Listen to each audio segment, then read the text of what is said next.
Good morning, students. Today we will study in civics first chapter power sharing. First of all, we will study why power sharing is necessary in democratic country and how power is shared.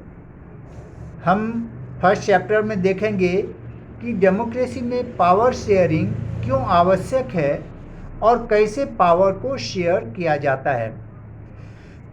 तो first of all we read about the democracy.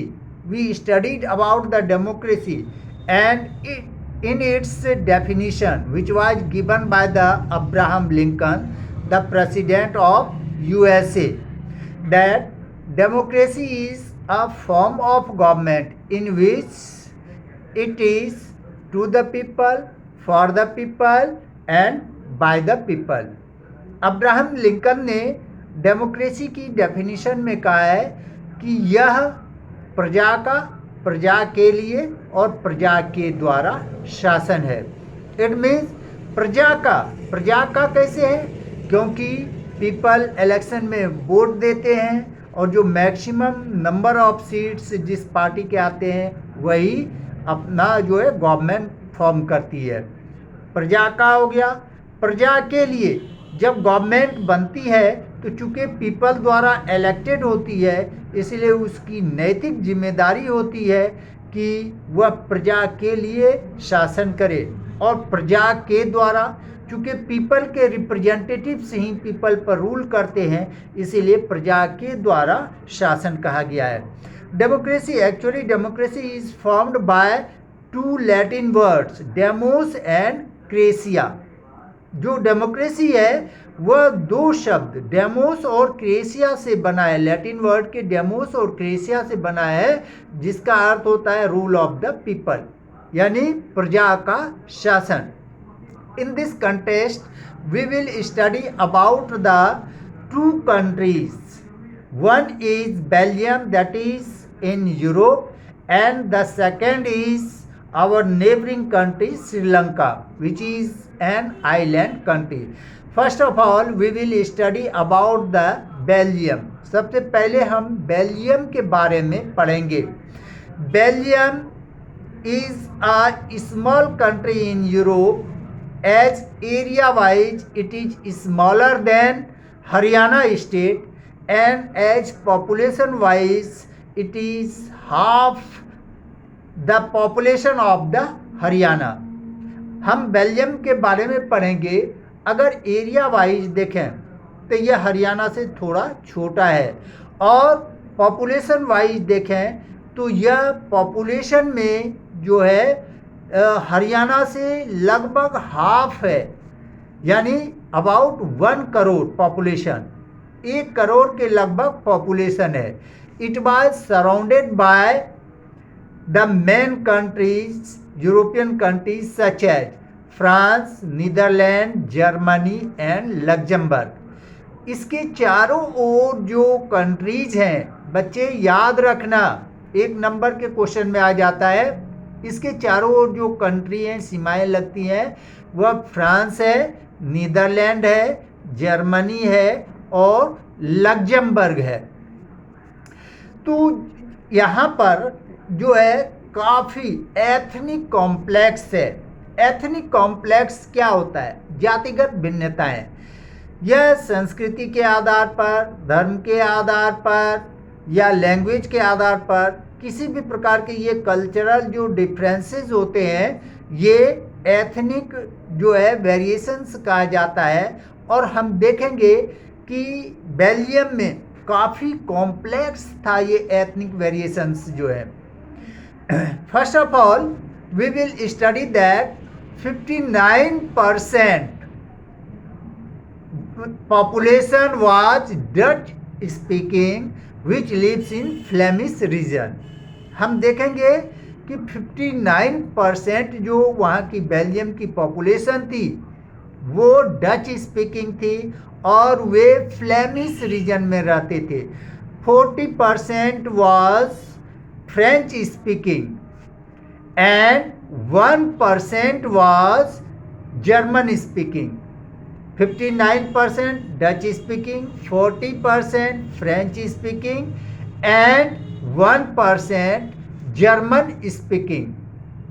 But in Brussels, which was capital city, the French population was 80% and 20% was Dutch speaking people. हम इसमें देखते हैं कि जो जातीय जो उसमें बनावट थी काफ़ी जटिल थी। 59% पूरे पॉपुलेशन का 59% जो है वे डच स्पीकिंग पीपल थे और वे फ्लेमिश रीजन में रहते थे।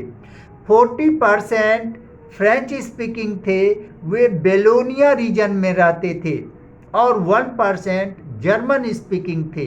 लेकिन जो कैपिटल सिटी ब्रुसेल्स थे, ब्रुसेल्स में बिल्कुल डिफरेंट था। अदर पार्ट में हमने क्या देखा कि ऑल ओवर जो बेल्जियम में थे वे डच ज़्यादा थे, मेजोरिटी में थे। लेकिन जो ब्रुसेल्स था, जो कैपिटल सिटी था, वहाँ पर बिल्कुल डिफरेंट था। वहाँ पर 80% फ्रेंच स्पीकिंग पीपल थे और 20% वे डच स्पीकिंग पीपल थे। ऐसे कंडीशन में जो किसी एक पर जो है वह प्रभाव डालना कठिन था, क्योंकि आउटर साइड तो डच स्पीकिंग ज़्यादा थे लेकिन सेंटर में फ्रेंच स्पीकिंग ज़्यादा थे। यद्यपि फ्रेंच स्पीकिंग जो है माइनॉरिटी में थे, ओनली 40% थे, but they were wealthier, richer and much more educated. ये संख्या में कम थे लेकिन वे अधिक पावरफुल थे, वेल्दियर थे, रिचर थे और अधिक एजुकेटेड थे। लेकिन बाद में डच पीपल एजुकेशन और आर्थिक स्थिति में सुधार लिया और वे फ्रेंच स्पीकिंग पीपल से ईर्ष्या करने लगे।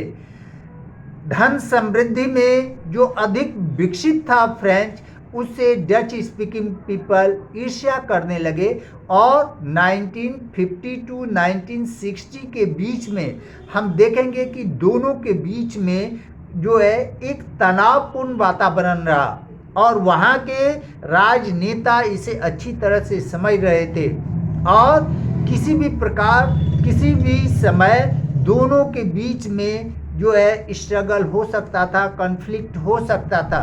इसीलिए वहाँ के राजनायक जो थे, राजनेता जो थे, वे कुछ ऐसा स्थायी सॉल्यूशन निकालना चाहते थे जिससे कि देश में लोग शांतिपूर्वक रह सके, वहाँ पर किसी भी प्रकार की अशांति न फैले।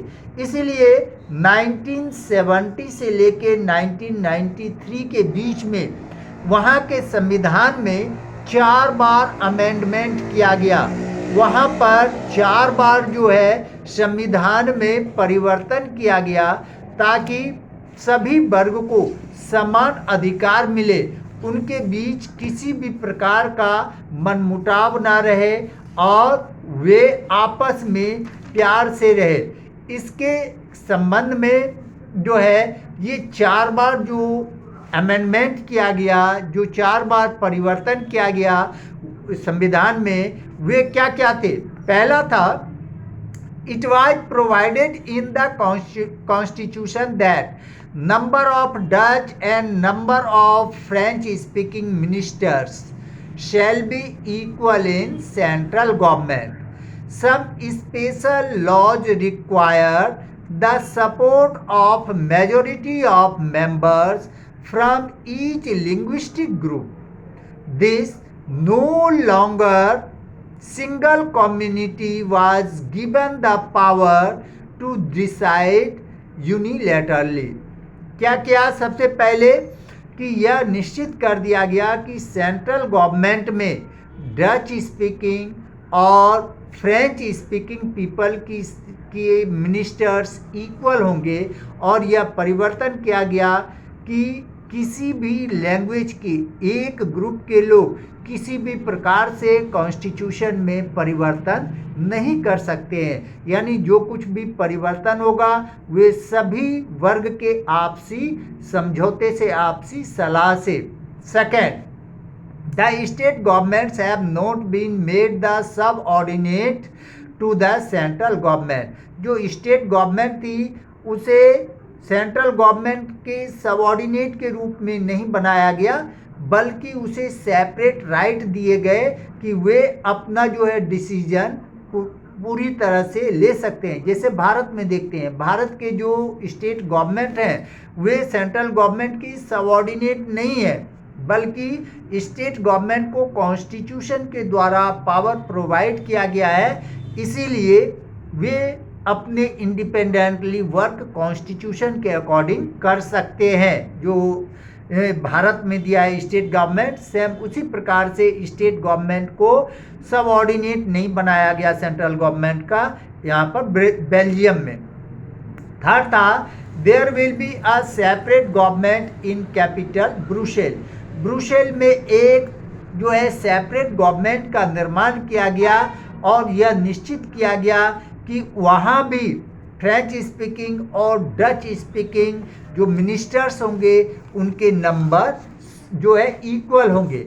और वहाँ पर 80% फ्रेंच स्पीकिंग थे। वे एग्री क्यों हो गए? क्योंकि सेंट्रल गवर्नमेंट में उनकी पॉपुलेशन कम थी, फिर भी वहाँ पर इक्वल मिनिस्टर्स भेजने का उसे राइट दिया गया था, इसीलिए फ्रेंच स्पीकिंग पीपल ने भी इसे एक्सेप्ट कर लिया ब्रुसेल में। और फोर्थ जो था, beside the central and the state government there would be a third kind of government, that is the community government. जो ये दो स्टेट ब्रुसेल्स और सेंट्रल गवर्नमेंट देखा, एक थर्ड प्रकार की गवर्नमेंट का निर्माण किया गया जो कि कम्युनिटी गवर्नमेंट के नाम से जानी जाती है।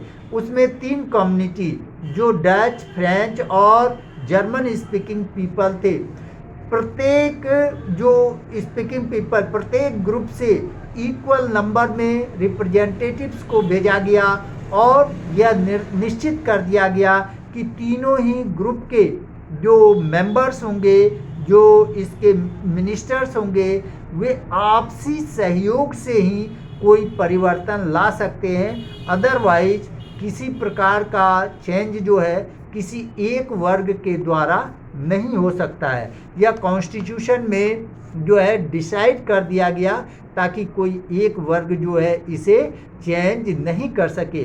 इस प्रकार से इस मॉडल के द्वारा इसका यूरोप में जो है यूरोपियन कंट्रीज में काफ़ी इसका यश हुआ और यूरोपियन कंट्रीज ने जो बेल्जियम को एक पावरफुल और यूनाइटेड कंट्री के रूप में महसूस किया।